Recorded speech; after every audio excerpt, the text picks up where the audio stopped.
أعوذ بالله من الشيطان الرجيم بسم الله الرحمن الرحیم قوم سمود کا انجام حضرت صالح علیہ السلام کی قوم پر اللہ کا عذاب۔ اسلامی تاریخ میں کچھ قومیں ایسے گزری ہے جنہیں طاقت، دولت اور فن تعمیر میں کمال حاصل تھا، مگر جب انہوں نے اللہ کا احکامات سے بغاوت کی تو ان کی انجام عبرتناک بنا۔ میں نے ایک قوم سمود جس کی طرف اللہ تعالیٰ نے اپنے نبی حضرت صالح علیہ السلام کو بھیجے۔ بسم اللہ الرحمن الرحیم۔ میں ہوں شہاب احمد مرزی۔ یہ داستان صرف تاریخی نہیں، یہ تکبر، نافرمانی اور انجام بد کی ہے، ایک درس خیز حقیقت ہے۔ قوم سمود کہاں آباد؟ قوم سمود جزیرہ عرب کی شمال علاقے حجرہ موجودہ مدین صالح سعودی عرب میں آباد تھی۔ یہ لوگ پہاڑوں کی تراش کر عالیشان محل اور گھر بنایا کرتے تھے۔ قرآن مجید میں ان کی اس مہارت کا ذکر موجود ہے کہ وہ پہاڑوں میں گھر تراشی تھی۔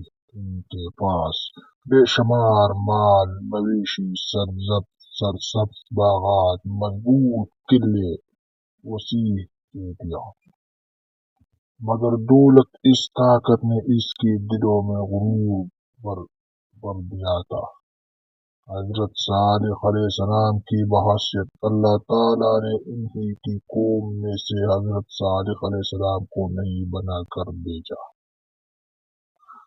آپ صلی اللہ علیہ وسلم نے نہایت محبت اور حکمت نے اپنی قوم کو دعوت دی، اے میرے قوم، اللہ کی عبادت کرو، اس کے سوا تمہارے کوئی معبود نہیں۔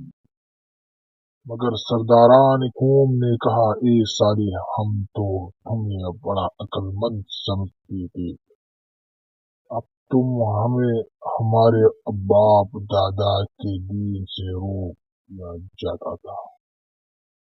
معجزہ اونٹنی کا ظہور۔ جب قوم نے نشانی کا مطالبہ کیا تو اللہ نے ایک عظیم معجزہ ظاہر فرمایا۔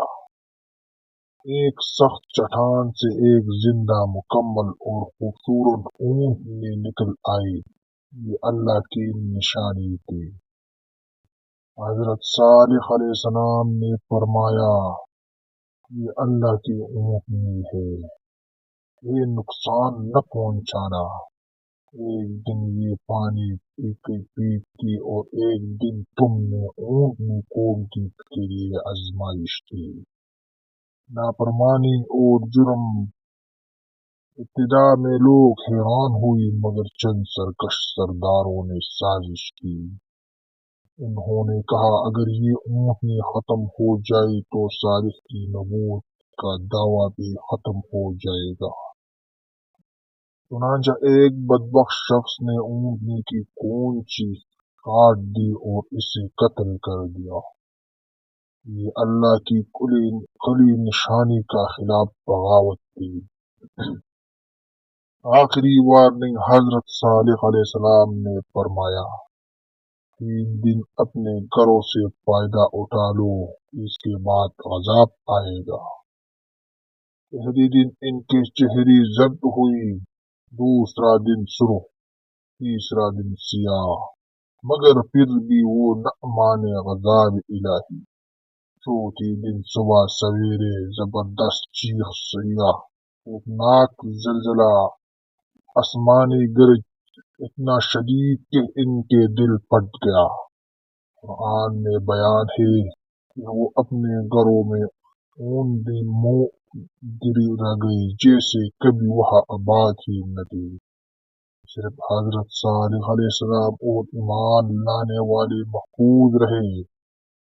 مدین صالح علیہ السلام خاموش گواہ۔ آج بھی سعودی عرب میں مدین صالح کی پہاڑوں میں تراشی گئی گھر موجود ہے۔ یہ کھنڈر گواہی دیتی ہے کہ کبھی یہاں آج طاقتور قوم آباد تھی، مگر غرور نے انہوں مٹا دیا۔ اس واقعے سے سبق ہے تکبر انسان کو ہلاکت کی طرف لے جاتا ہے۔ اللہ کی نشانیوں کو مذاق اڑانا خطرناک انجام رکھتا ہے۔ نبیوں کی بات نہ ماننا قوموں کی تباہی کا سبب بنتا ہے۔ اللہ مہلت دیتا ہے مگر پکڑ بہت سخت ہوتا ہے۔